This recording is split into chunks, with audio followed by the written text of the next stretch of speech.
everybody, welcome back to Cards by the Hill. My name is Jane Hill.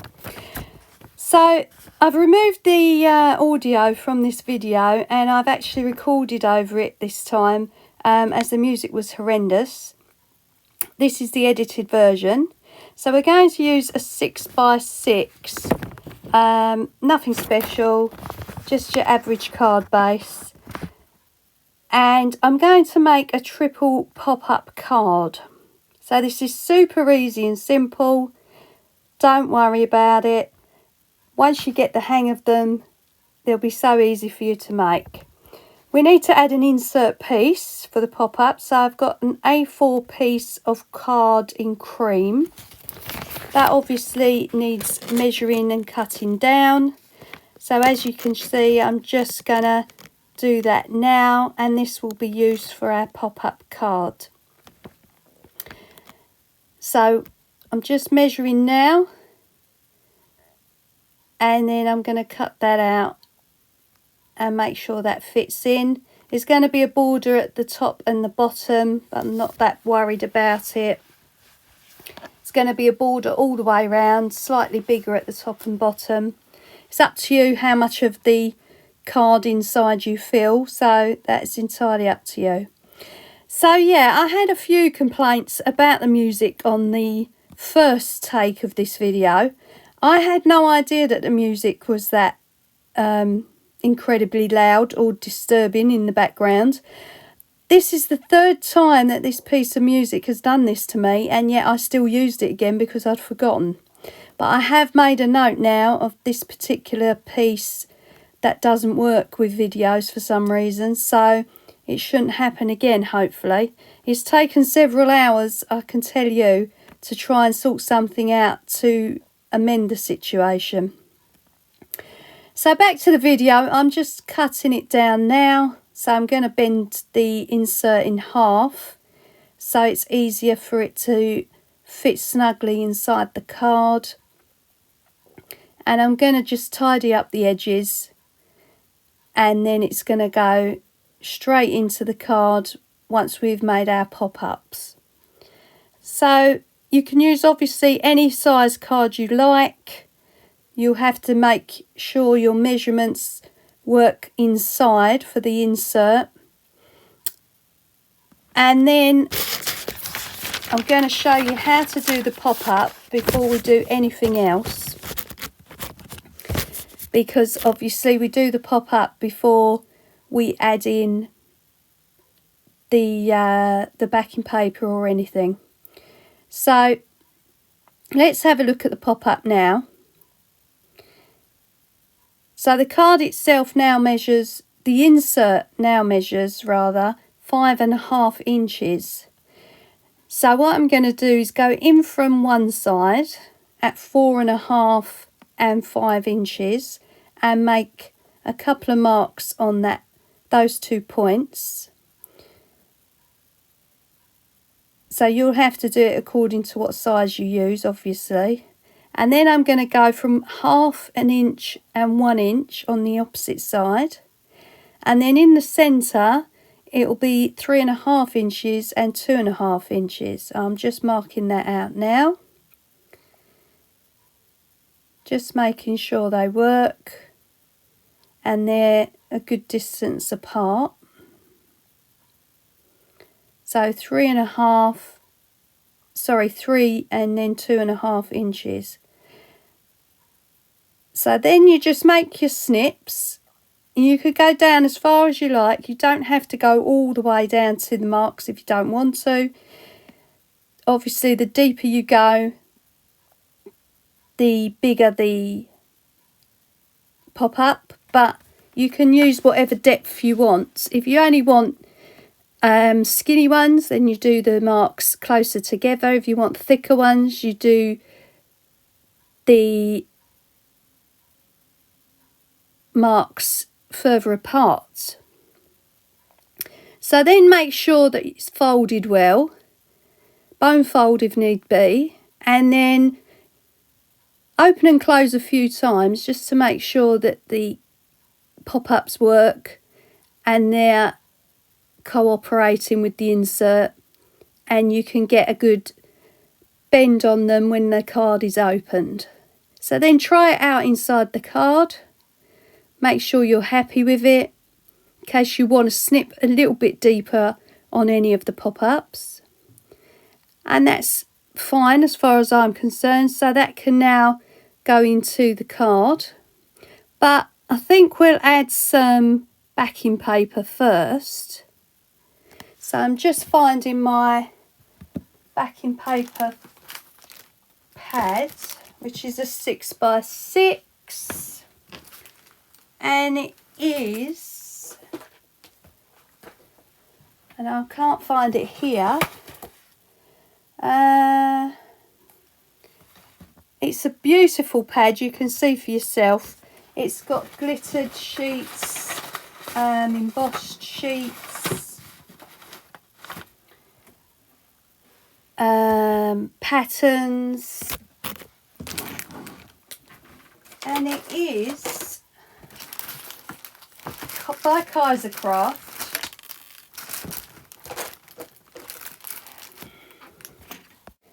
And it's called the Birdie Collection, and there's just such a selection and assortment of paper, stripes, foiled, plain. You've got everything in this pad. It's a really nice little 6x6 pad.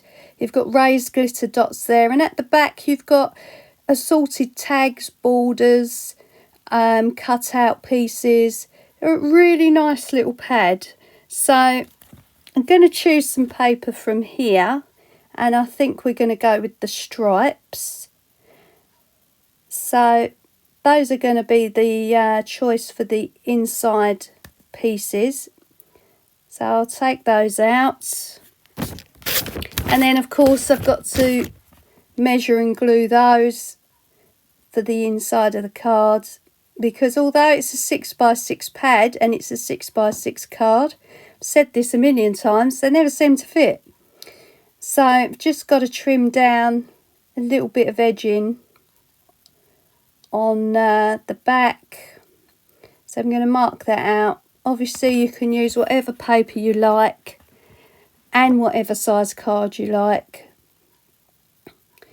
It works. The pop-up idea for this card will work for any card. So I'm just going to trim those down, and then that will be ready for gluing. So let's get that glued in. And then obviously I've got to do the same with the other one. So that one's going in.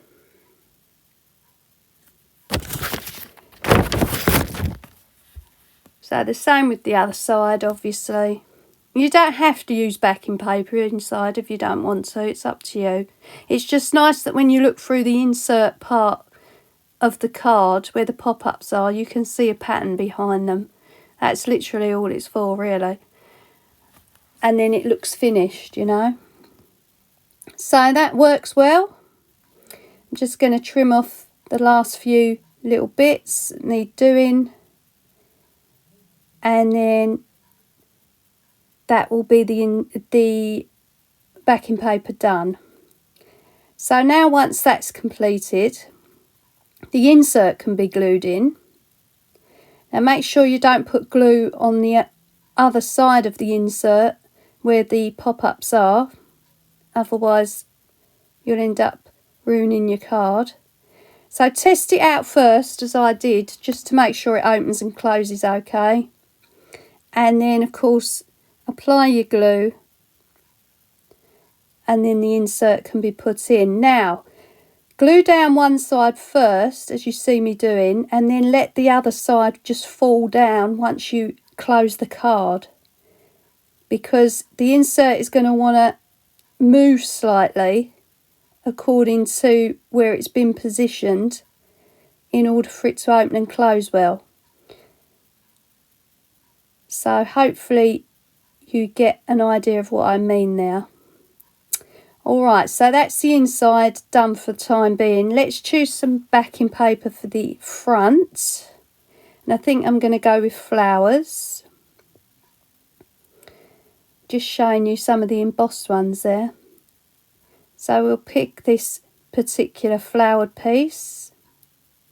Again, that's got to be cut down. So I'm just going to do a measure again around the side of the card. Just going to mark it up and then cut that down. Then that can be glued on, and that's our front piece. So let's get that put on. And this is going to be a get well soon card. Obviously you can choose whichever sentiment you want for a special occasion, whatever you want to do. And this is just going to be a get well soon. Just adding a touch of glue to the edge again.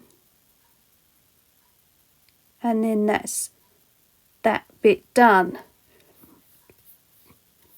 Now I'm going to use Anna Griffin flowers as the pop-up pieces. So I've got my basket full of assorted Anna Griffin flowers and embellishments that I keep in the craft room. Got some bows in there, all sorts of bits and pieces. These were just purchased from eBay as job lots and clear outs and all that sort of thing. I just keep them in baskets. So going to have a look at some flowers that I can use for the pop-ups. So I want one on each section really, and I think we're going to have 3 individual flowers, and I'm just checking how big they are according to the pop-up to make sure that they'll still work when it's open and closed.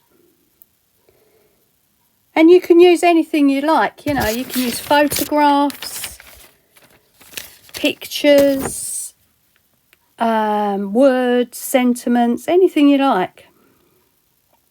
So I'm just starting to glue them in now. Just using Nuvo. You could use hot glue, I guess, if you're really worried they're going to fall off. So having a look through again just to see what I like. And of course, if you use bigger flowers and smaller flowers, they'll actually entwine together when you open and close it. And of course, they'll look more like a bunch of flowers. So I'm just picking one for the top there. And then that will be those 3 done. Just seeing whether that one's too big. So yeah, it could be a really nice idea for a photograph card, if it was a special occasion one. Or you could do like a 50th wedding anniversary and put photos of the couple inside, you know, anything. There we go. So I'm opening and closing it just to make sure it works. Recommend doing that all the way through this card just to make sure the pop-up's still working. There we go. So I'm just showing you that there's three flowers inside, one on each pop-up, and that's that bit done.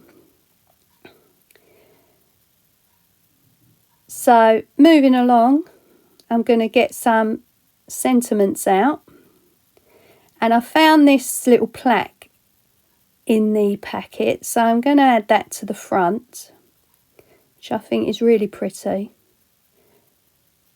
Very, very nice Anna Griffin plaque. And then I want to add a get well soon to that, a couple of flowers on the front. So I'm just going to add a couple of flowers at the bottom there, 2 roses.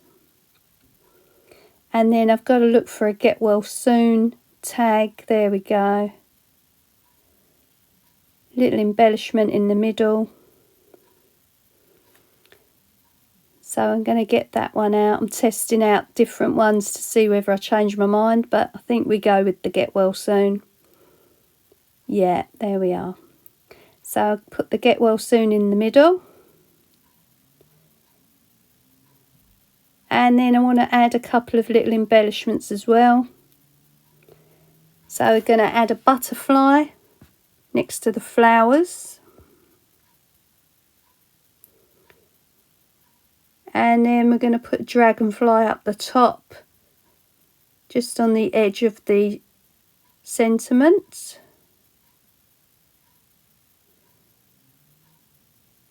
And then I wanted a little flower just for the right side there, just to continue the theme. But I didn't want to cover up too much of the paper because it's so pretty. So I'm just choosing where that might go, and I do stick it just next to the get well soon there. Just kind of slip it inside the back of the sentiment, so it looks like it's part of the plaque. There we go. So that's that. And then that's pretty much all I wanted on the front. And then I've got my my Forever in Time stickers handy. And these are nearly finished, in all fairness. And we're going for Life is Beautiful, and I'm just going to put that on the inside on the right. Leaves plenty of room for writing and messages. I think that's about it for the inside. There we go. And that's a triple pop-up card, helped by Anna Griffin embellishments and flowers. So as I do in all my videos, I want to thank you for your likes. Thank you for subscribing. If you haven't subscribed, please do so. It means so much to the channel and to me. I want to thank you for taking the time out to watch the videos. And hopefully I'll see you on the next one. Bye.